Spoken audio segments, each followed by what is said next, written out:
নমস্কার, দৃশ্যকল্পে আপনাকে স্বাগত। আমি পলাশ মুখোপাধ্যায় যথারীতি চলে এসেছি যাওয়া এবং খাওয়ার নতুন একটি পর্ব নিয়ে আপনাদের কাছে।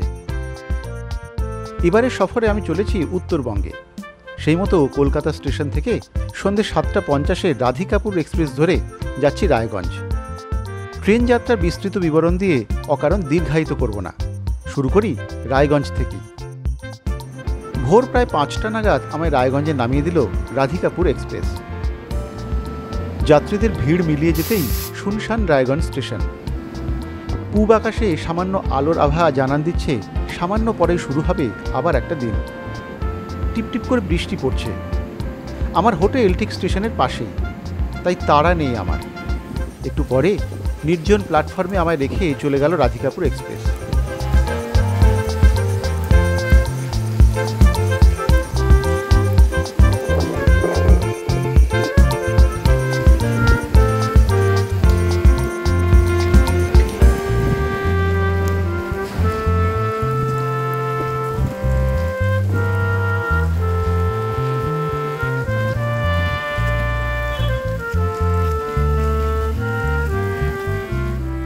এলাম স্টেশনের বাইরে। রায়গঞ্জ শহরের ঘুম ভাঙছে এখন। ধীরে ধীরে আড়মোড়া ভেঙে একটু একটু করে জেগে উঠছে রায়গঞ্জ। স্টেশনের ঠিক উল্টো দিকেই আমার হোটেল অম্বিকা গ্র্যান্ড। টুকটুক করে হাঁটতে হাঁটতেই চলে এলাম অম্বিকাতে। আগামী দুদিন আমার ঠিকানা হবে এটাই। ভালো ছিমছাম হোটেল, দামও বেশি নয়। সবচেয়ে বড় কথা, এর লোকেশন এত ভালো যে আমার তো বেশ পছন্দ হলো এই হোটেলটি। ঘরগুলিও মন্দ নয়।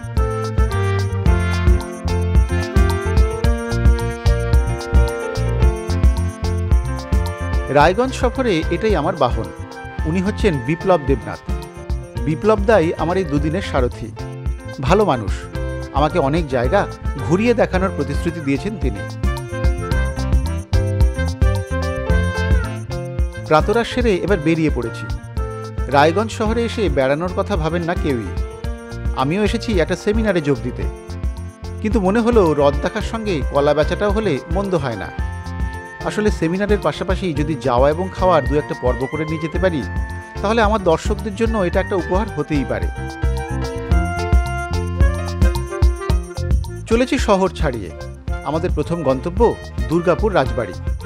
রায়গঞ্জ শহর থেকে এই 10 কিলোমিটার মতো পথ। জাতীয় সড়ক ছেড়ে বাঁদিকে ঢুকে পড়েছি রাজবাড়ির তোরণ দিয়ে। উত্তর দিনাজপুর জেলার ইটাহার ব্লকে দুর্গাপুর রাজবাড়ির বয়স প্রায় 400 বছরেরও বেশি। জমিদার না থাকলেও রয়েছেন তার বংশধররা।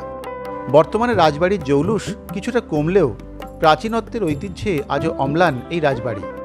শোনা যায় এই বংশের পূর্বপুরুষ ঘনশ্যাম কুণ্ডু বাংলাদেশের যশোর জেলা থেকে এসে আকবরের রাজসভায় চাকরি নিয়েছিলেন। পরবর্তীকালে বাংলা, বিহার, ওড়িশার একটা বিরাট অংশে জমিদারির রাজত্ব স্থাপন করেছিলেন তিনি। পরবর্তীতে জমিদার পরিবারের বংশধর কৃষ্ণচন্দ্র রায়চৌধুরী ভূপালচন্দ্র রায়চৌধুরীর হাত ধরে এই জমিদারি আরও সমৃদ্ধ হয়।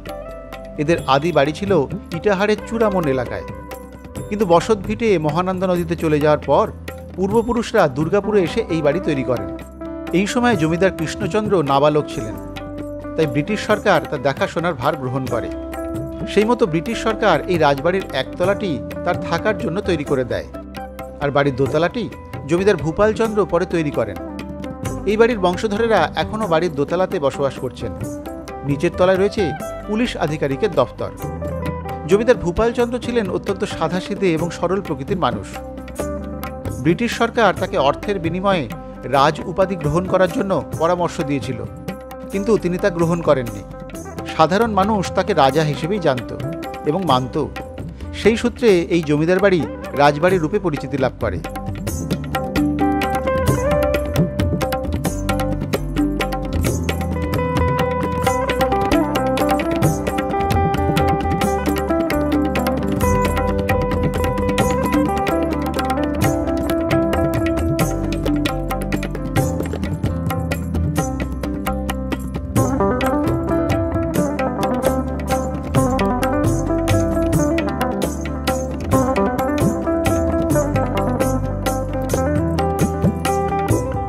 রাজবাড়ির সঙ্গেই রয়েছে দুর্গা মণ্ডপ।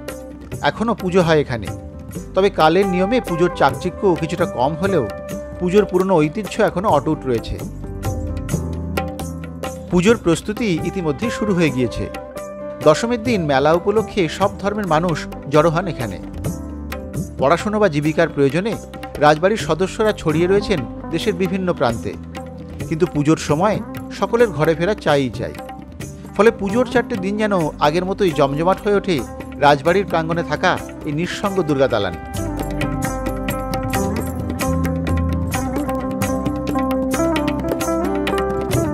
এখান থেকে বেরিয়ে এবার যাব কিছুটা দূরেই থাকা স্বামীনাথ মন্দিরে। চলেছি সেই পথেই।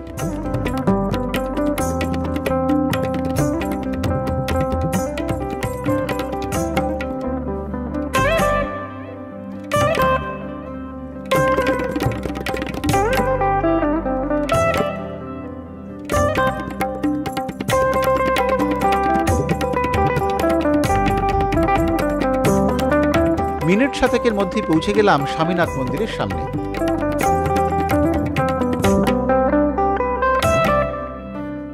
জমিদার ভূপালচন্দ্র রায়চৌধুরীর মা দুর্গাময়ী চৌধুরী তার স্বর্গীয় শাশুড়ি পদ্মাবতী দেবীর শুভ সংকল্প অনুসারে 1321 বঙ্গাব্দের 25শে বৈশাখ ইংরেজির 1914 সালে স্বামীনাথ মন্দিরের প্রতিষ্ঠা করেন হাসুয়াতে, কারণ এখানেই এই মূর্তিটি পাওয়া যায়।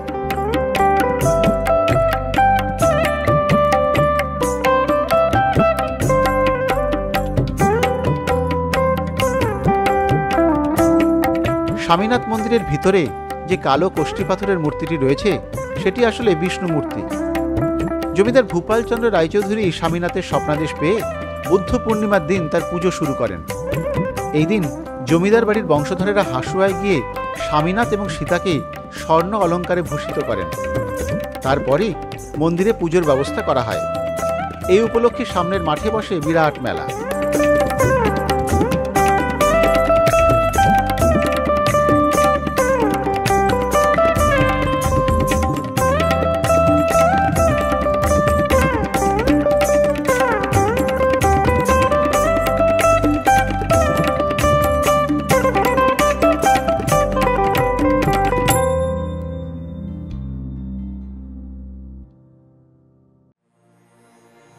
এখান থেকে বেরিয়ে এবার চলেছি পাশেই থাকা সমাধি মন্দিরে।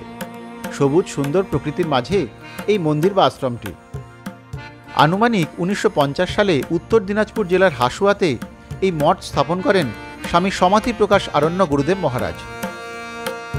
ব্রহ্ম কালচার এবং এগ্রিকালচারের এক অভিনব তত্ত্বপ্রকাশ এবং তার সার্থক রূপায়ণের জন্য কর্মযজ্ঞ শুরু হয় এখানে।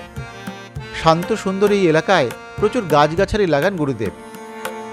বট, পাকুর গাছ, বিভিন্ন ধরনের ফুল ফলের বৃক্ষাদি বেষ্টিত এই মঠটি যেন প্রাচীন এক ঋষি সাধন তপবনের ধ্যান গম্ভীর পরিবেশ নিয়ে রয়েছে। ভালোই লাগছিল আশ্রম চত্বরে ঘুরতে, কিন্তু কোথাও কারো তেমন দেখা পেলাম না। হাসুয়াপল্লীর এই নির্জন বুকে সমাধি মঠে থেকেই গুরু মহারাজ তার দিব্য ঋষি জীবন যাপন করেছেন। পরবর্তীকালে গুরুদেবের স্থূল দেহ এখানে অনন্ত শয্যায় শায়িত হয়।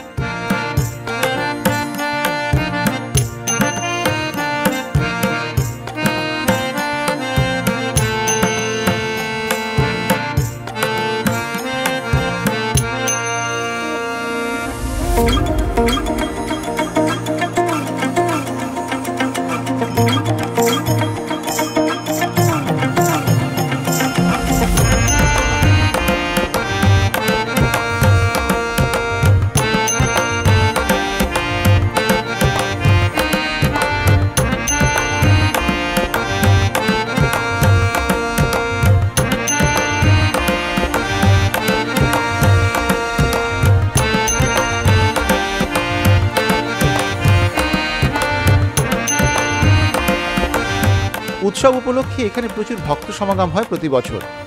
প্রসাদের জন্য বিশালকায় কড়াই দেখলেই সেই জনসমাগম মালুম হয়।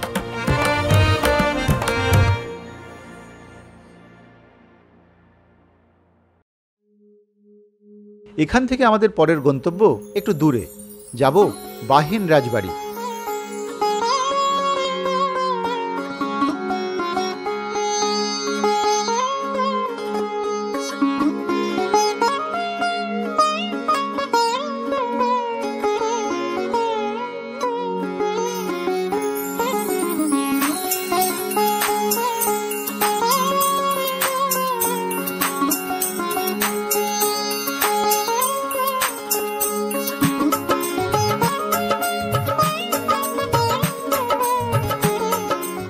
বাহিন যাওয়ার রাস্তাটিও কিন্তু ভারী সুন্দর।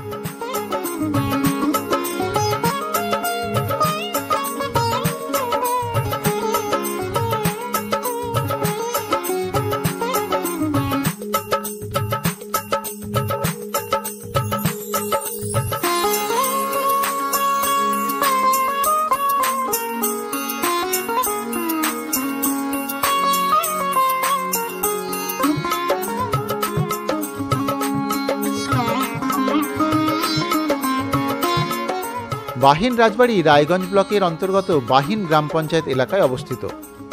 বাহিন রাজবাড়ি একটা সময় ধ্বংসস্তূপে পরিণত হয়েছিল। ক্রমে ক্রমে তা নেশাখোরদের আড্ডাখানায় পরিণত হয়। ঐতিহ্যশালী জমিদার বাড়ি রক্ষার জন্য স্থানীয় প্রশাসনের তরফে নিচের অংশে একটি পুলিশ ক্যাম্প বসানোর বন্দোবস্ত করা হয়। বিহার সংলগ্ন নাগর নদীর পাড়ে নির্মিত বাহিন রাজবাড়ি বলে এটি সকলের কাছে পরিচিত হলেও আসলে এটি ছিল একটি জমিদার বাড়ি, এবং এই জমিদার বাড়ির প্রতিষ্ঠাতা ছিলেন জমিদার ঈশ্বরচন্দ্র রায়চৌধুরী। রায়গঞ্জ শহর থেকে প্রায় 14 কিলোমিটার দূরে রাধিকাপুর কাটিয়া রেল লাইনের পাশে অবস্থিত এই বাহিন গ্রাম। সেখানে বসবাস, ব্যবসা বাণিজ্য, রাজনৈতিক এবং যাতায়াতের সুবিধার্থে এই জমিদার বাড়ি স্থাপন করা হয়। এই জমিদার বাড়ির সাথে জড়িয়ে আছে ইটাহারের চূড়ামন রায়চৌধুরী পরিবারের নাম। প্রায় 400 বছর আগে তৈরি এই জমিদার বাড়ি আজ রক্ষণাবেক্ষণের অভাবে তার পুরনো গৌরব হারিয়ে খুবই সংকটজনক অবস্থায় দাঁড়িয়ে আছে। পারিবারিক কলহের কারণে চূড়ামন জমিদার বাড়িতে থেকে ঈশ্বরচন্দ্র রায়চৌধুরীর পক্ষে আর জমিদারি পরিচালনা সম্ভব হচ্ছিল না। তাই তিনি ওই জমিদার বাড়ি ছেড়ে বাহিনে চলে এসে গড়ে তুলেছিলেন এই নব্য জমিদার বাড়ি। তবে এই বাড়ির পুরনো জাঁকজমক আজ আর কিছুই অবশিষ্ট নেই। উত্তর দিনাজপুর তথা রায়গঞ্জের প্রসিদ্ধ পর্যটন স্থলগুলির মধ্যে এটি একটি এখন, যার সুখ্যাতি জেলার বাইরেও। পিছনের নাগর নদী যেন এই জমিদার বাড়ির সৌন্দর্য অনেকটাই বাড়িয়ে দিয়েছে। নদীর ওপারে বিহারের কাটিহার জেলা। এই নদীতে নৌবিহারের বন্দোবস্ত আছে। শীতে অনেকেই নৌকায় চড়ে এই রাজবাড়ি দর্শনের মজা নেন।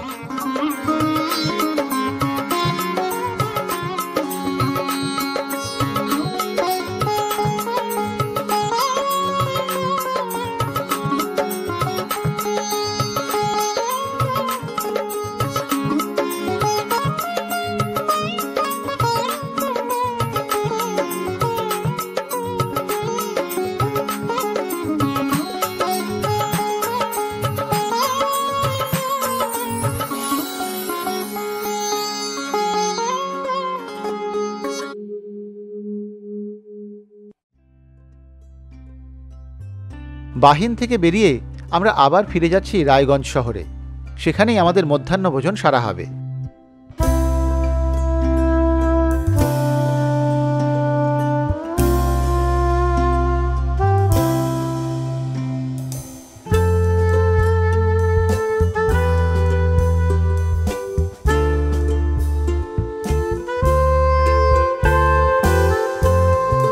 চলে এসেছি এমজি রোডে থাকা রেনবোর রান্নাঘরে।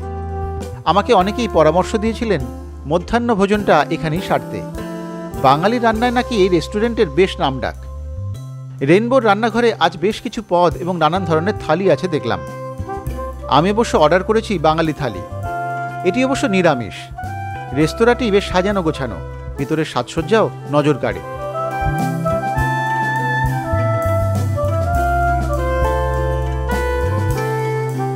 এসব দেখতে দেখতেই চলে এসেছে আমাদের অর্ডার দেয়া বাঙালি থালি। নিরামিষ হলেও এতে কিন্তু অনেক কিছু আছে। সাদা ভাত, পোলাও, ডাল, আলু পোস্ত, বেগুন সুন্দরী, নবরত্ন তরকারি, আলু পনির রসা, চাটনি, পাঁপড়, মিষ্টি, কত কি। সব মিলিয়ে বেশ দারুণ খাওয়া দাওয়া, সুন্দর করে সাজিয়ে দেওয়া। রায়গঞ্জ বেড়াতে এসে মধ্যাহ্ন ভোজনের জন্য আমরা এসেছি রেনবোর রান্নাঘরে। এখানে এসে যখন খোঁজখবর করছিলাম, আমার পুরনো কলিগ যারা ছিলেন, সহকর্মীরা ছিলেন, তারা প্রত্যেকেই বললেন যে দুপুরের খাওয়াটা রেনবোর রান্নাঘরেই সারতে। বিশেষ করে বাঙালি খাবারের জন্য এই রেস্তোরাঁ নাকি খুব ভালো। তো আমরা এসেছি, খুব সুন্দর করে সাজানো গোছানো রেস্তোরাঁ, সেটা ঠিকই। খাবার ওরা দিয়েছেন খুব সাজিয়ে। আমরা নিয়েছি বাঙালি থালি। বাঙালি থালি মূলত নিরামিষ থালি, কিন্তু বহু পদ রয়েছে।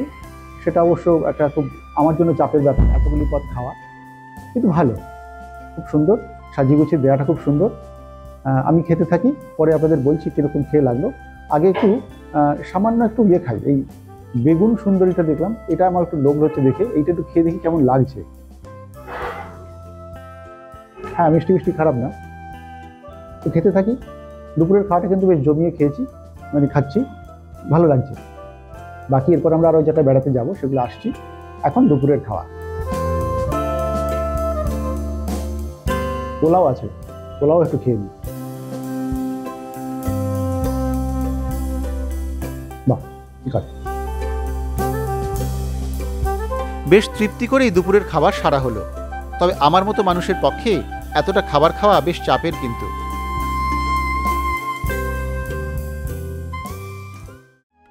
আগামী পর্বে আমরা দেখব কুলিক পক্ষীনিবাস সহ আরও বেশ কিছু জায়গা। তবে সেটা আসবে সামনের বুধবারে। আপাতত এই পর্ব এখানেই শেষ করছি। রায়গঞ্জে আসা যাওয়া থাকা এসবই বিস্তারিতভাবে জানিয়ে দেব শেষ পর্বে। অনেক কিছুই দেখা এখনো বাকি। আজ আসি তাহলে, সকলে ভালো থাকবেন। শারদ শুভেচ্ছা নেবেন আমাদের দৃশ্যকল্প পরিবারের পক্ষ থেকে।